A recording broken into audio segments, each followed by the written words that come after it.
Урматтуу эл өкүлдөрү, кадырлуу кесиптештер, мен бүгүнкү жана эртеңки болгон жана боло турган учурларды ортого салып, парламент жөнүндө оюмду айтып, президентибиз менен элге кайрылып коюуну туура көрдүм.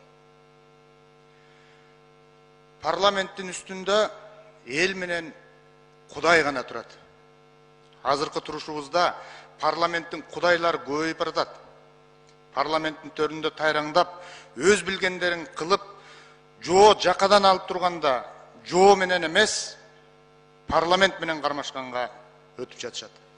Аны азыр дагы бир кесиптешибиз ачыктап айтып берди. Ансыз деле жал куйругу кыркылган парламентти ого бетер басынтып, жаман көрсөтүү аракетин кылышып, ар кандай сөздөрдү жалдап жаздырганга өтүштү. Урматтуу депутаттар, менин оюмча эч ким, эч качан, эч кимдин этегине намаз окубашы керек. Биз пендеден эмес, Кудайдан корколу. Элдин ырысы менен келечегинен жана бабаларыбыздын бизге таштаган аманатынан корколу.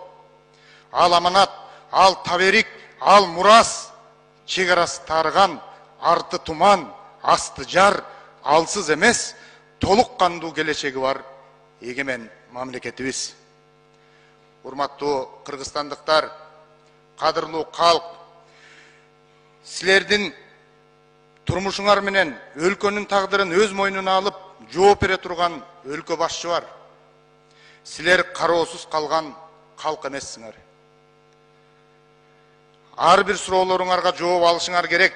Анткени бүт милдетти өз мойнуна алып жооп берет деп президенттик башкарууну тандагансыңар. Демек, кечээки Баткендеги шалаакылыктын, кайдыгерликтин айынан окко учкан кырчындай өмүрлөргө, гүлү көккө сапырылып, каңырыгы түтөгөн калкка, кырчындай өмүрлөргө, карегинен кан, жүрөгүнөн зар өтүп, ботодой боздогон энелердин көз жашына, аталык мээриминен ажыраган бөбөктөргө, бараарга багыты жок башпаа негиздеп, жонуна жүгүн артынып, жолго чыккан жарандарыбыздын тагдырына, чек аранын чечилбеген чырына, мындан аркы бүдөмүк божомолдорго сөзсүз жооп берилиши керек.